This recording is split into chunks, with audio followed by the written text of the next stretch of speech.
Assalamualaikum warahmatullahi wabarakatuh. Perkenalkan, nama saya Nadia Permata dengan NPM 24010720041.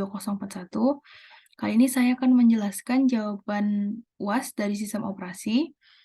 Yang pertama itu saya akan menyebutkan pertanyaan-pertanyaan dari soal tersebut. Pertama, itu penjelasan mengenai sistem operasi dan fungsinya. Yang kedua itu karakteristik sistem open source dan closed source. Yang ketiga adalah skema komputer bagaimana, gambarannya seperti itu. Yang keempat, itu penjelasan input-output dan memori beserta perangkatnya. Yang kelima itu langkah-langkah dalam menginstal Windows 10. Kita langsung ke dalam jawabannya. Yang nomor pertama yaitu penjelasan mengenai sistem operasi dan fungsi. Pertama ini, penjelasan sistem operasi dan fungsinya. Sistem operasi secara umumnya adalah suatu jembatan, yang dimana untuk menghubungkan dari penerjemah bahasa satu ke dalam bahasa lainnya.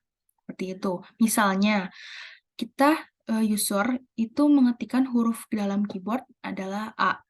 Maka tugas sistem operasi itu menerjemahkan kata A itu ke dalam binary atau bisa disebut 1 dan 0 atau juga 1 dan min 1 dan kemudian akan di cross check kembali setelah disimpan ke dalam memori secara sementara, kemudian dikembalikan kepada sistem operasi dengan algoritma-algoritmanya, dicek lagi kebenarannya, true dan false-nya, setelah itu akan ditampilkan ke dalam monitor. Dan dapat disimpulkan kalau misalnya sistem operasi itu adalah suatu software ataupun perangkat lunak yang bertanggung jawab untuk mengontrol dan mengelola hardware komputer agar dapat berjalan secara optimal, serta dapat juga memudahkan untuk interaksi dengan user. Secara sederhananya, kalau misalnya sistem operasi ini dengan komputer saling membutuhkan satu sama lainnya. Jadi, tidak dapat dipisahkan, ini seperti itu. Ada juga fungsi-fungsi dari sistem operasi, yaitu yang pertama adalah mengatur sumber daya komputer dan mengalokasikannya seperti CPU, memori, hard drive. Dan juga penyimpan aplikasi dengan tugas yang sedang berjalan, seperti itu. Yang kedua, sistem operasi juga mempunyai tanggung jawab untuk mengelola berjalannya aplikasi. Ketiga itu, sistem operasi juga dapat menyimpan file, menghapus file, dan juga membuka file. Yang keempat itu menyediakan interface user yang mudah digunakan, serta dapat berinteraksi dengan komputer juga saat menjalankan sesuai perintahnya. Yang kelima, untuk melindungi sistem dengan aman, kemudian sistemnya juga dibatasi aksesnya supaya sumber daya komputer itu terhindar dari virus atau malware dan juga menjaga keamanan datanya.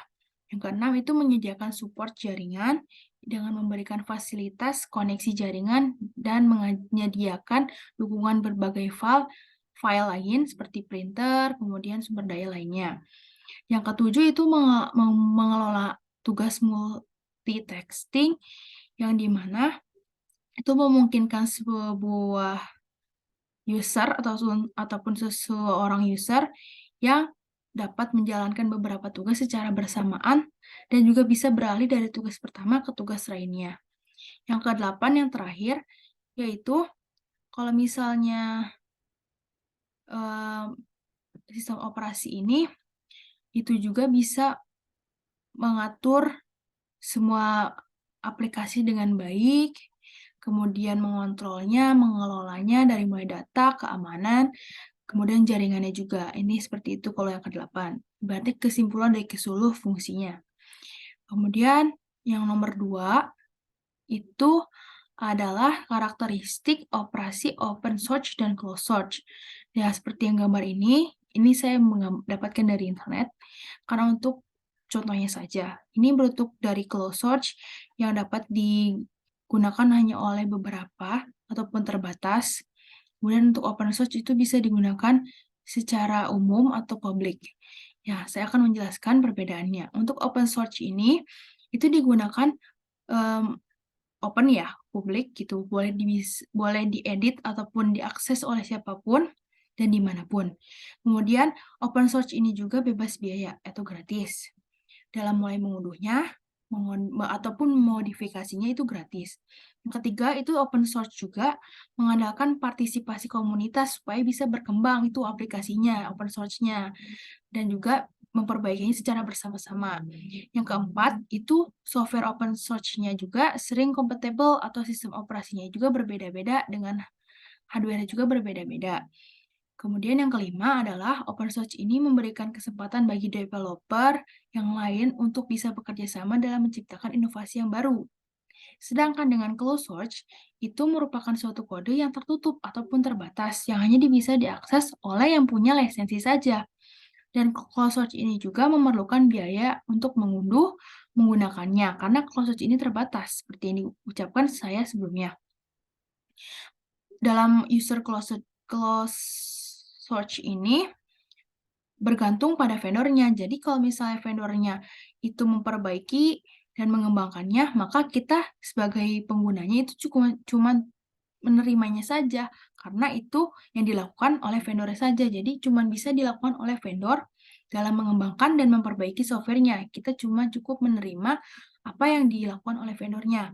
Serta dalam closed source ini juga sistem operasinya juga ditentukan dan hardware juga ditentukan oleh si vendornya. Kita tidak bisa memberikan atau memberikan pendapat ataupun memberikan apa namanya ya, saluran untuk hardware yang berbeda-beda seperti itu.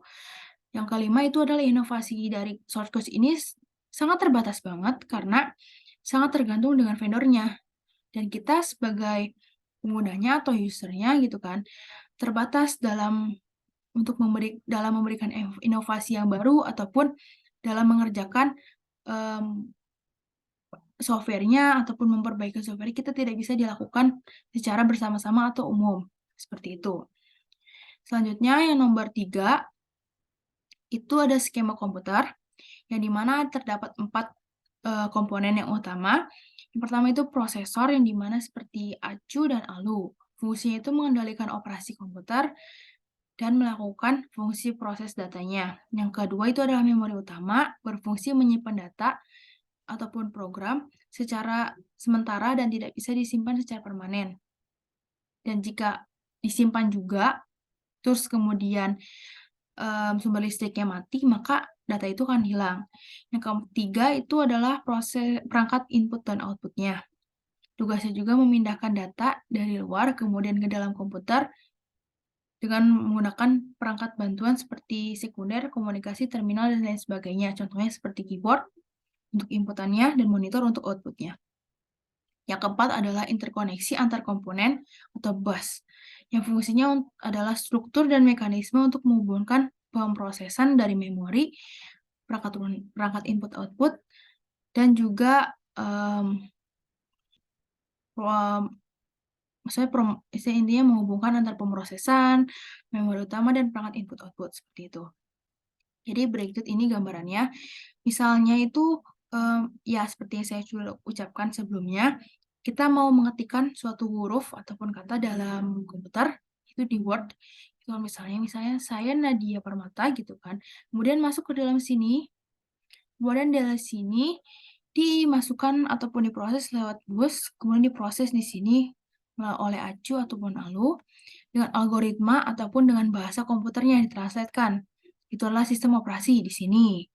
Kemudian setelah di sini diproses, kemudian diterjemahkan ke dalam binary, dikirim kemudian ke memori itu. Memori disimpan sementara, dan setelah itu dikembalikan kepada sistem operasi ataupun pemrosesan, dan dicek lagi apakah true atau false. Setelah dicek kebenarannya, jika sudah ditampilkan ke dalam sini.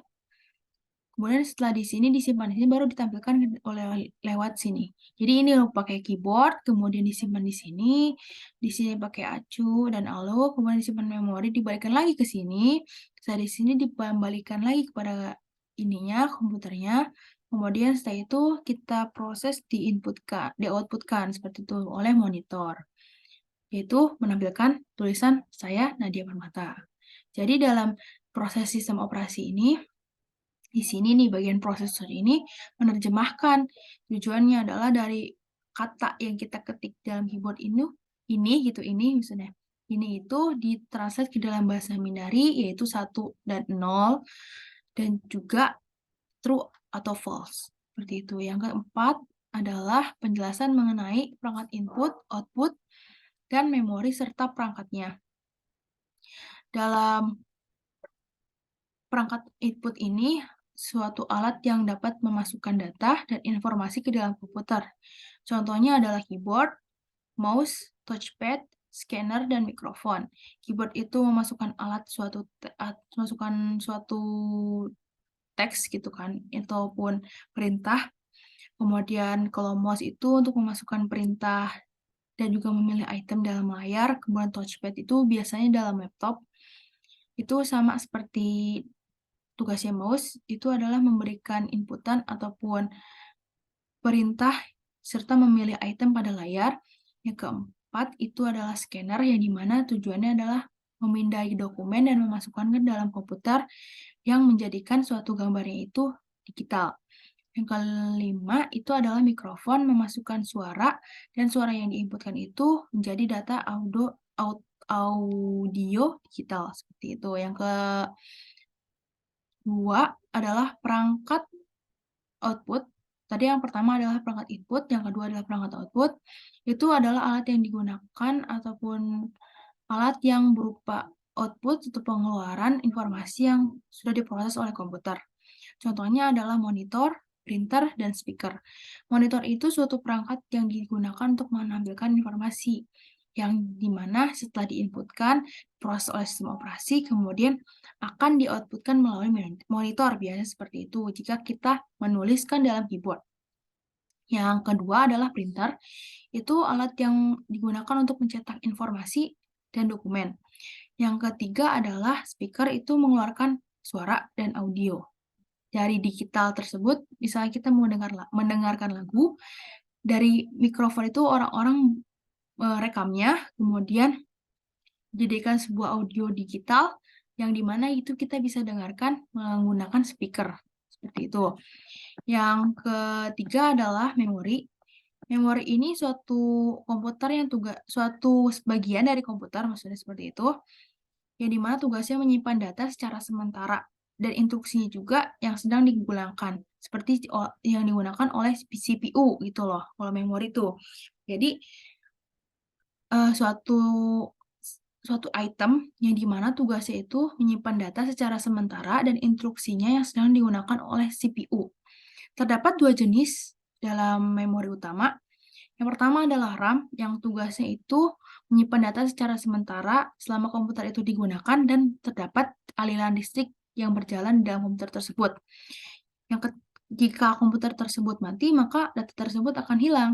Sementara untuk yang ROM ataupun read-only memory itu merupakan penyimpanan data secara permanen, dan juga misalnya komputernya tidak digunakan ataupun tidak ada jaringan listrik ataupun energi lainnya, dan atau juga bisa dibilang mati gitu. Kalau misalnya komputernya mati, datanya masih ada di situ, itu akan tersimpan otomatis dan permanen, tidak akan hilang seperti RAM. Selanjutnya itu yang nomor 5, bagaimana cara menginstal Windows 10. Sebelumnya karena saya sudah menginstal Windows-nya, jadi saya akan menjelaskan secara materi saja. Jadi yang pertama itu disiapkan dulu Windows-nya, misalnya kalau misalnya kita belum punya ataupun belum punya file dari Windows gitu, kita download dulu ke dalam website Windows, download Windows 10. Setelah itu kita buka websitenya, kita download, dan kemudian di-update now. Tetapi biasanya kalau misalnya laptopnya itu sudah terintegrasi, itu akan langsung ada tuh informasi kalau misalnya kita harus di-update Windows-nya dari yang sudah kita gunakan sekarang dengan Windows yang baru. Seperti itu. Biasanya langsung ada kalau misalnya laptopnya itu yang baru. Kemudian yang kedua itu siapkan hard disk-nya kalau misalnya diperlukan, itu kan bebas itu saat menginstal juga, bisa juga menggunakan partisipasi baru seperti USB ataupun hard disk, seperti itu. Kemudian dalam pemroses instalasi juga nanti otomatis komputer akan mereset laptop ataupun komputer lah gitu. Seperti maksudnya akan mereset komputer dan laptop, kemudian masuk ke dalam mode boot yang dimana media instalasi ini disiapkan. Biasanya itu dilakukan dengan menekan tombol BIOS atau UEFI saat komputer memulai. Nah, ini mungkin penjelasan secara umumnya, tapi kalau misalnya secara yang saya lakukan itu adalah dalam laptop ini gitu kan, ada informasi dari Windows itu di dalam pengaturan, kemudian di akun saya, di situ ada pemberitahuan mengenai update Windows. Dari situ, setelah saya klik itu, tidak perlu ada informasi lain, mungkin hanya cukup menginputkan dari mulai bahasa, kemudian metode lainnya, dan waktu juga akan di-reset oleh Stita sendiri setelah itu. Jadi, jika misalnya laptopnya sudah terintegrasi, biasanya langsung otomatis akan memberikan informasi kalau misalnya kita harus di-update Windows-nya. Setelah itu, ada install now, jika misalnya secara umumnya gitu kan, ada install now, diikuti dengan petunjuk lainnya, langsung misalnya kita bisa klik ya, atau next, itu.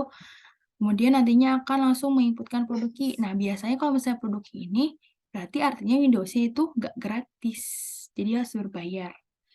Kemudian setelah melakukan penginstalan, memastikan juga format yang dari hard disk ataupun dari USB tersebut, itu sebelumnya dilanjutkan proses instalasinya. Jadi dicek lagi tuh, misalnya kita menggunakan USB dalam penginstalannya juga, ataupun DVD, atau juga hard disk, cek lagi itu kita disimpannya dalam bentuk file apa, kemudian di mana, jadi biar kita tahu saat terjadi kendala tuh bisa diperbaiki lewat situ, seperti itu.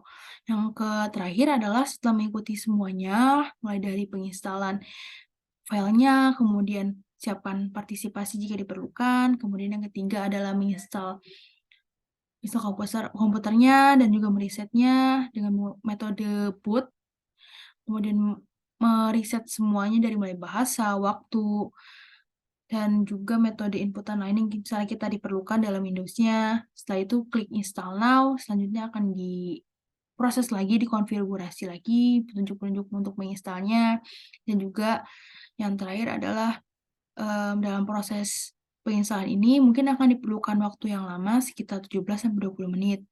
Saya juga pernah mengalami tersebut, ada juga tapi teman-teman saya yang mendownload-nya itu ataupun menginstalnya tersebut selama berjam-jam, dan itu tergantung spesifikasi komputer juga, misalnya spesifikasinya terpenuhi ataupun memenuhi syaratnya, akan cepat gitu dalam penginstalannya. Tapi jika RAM atau memorinya kurang itu, ROM atau memori kurang itu misalnya kayak kurang lah gitu dari syarat-syaratnya, itu biasanya cukup lama, seperti itu.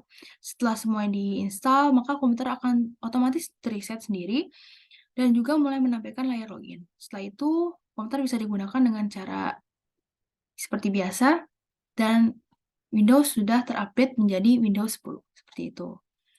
Mungkin itu saja yang dapat saya sampaikan. Terima kasih. Mohon maaf apabila ada kesalahan kata. Wassalamualaikum warahmatullahi wabarakatuh.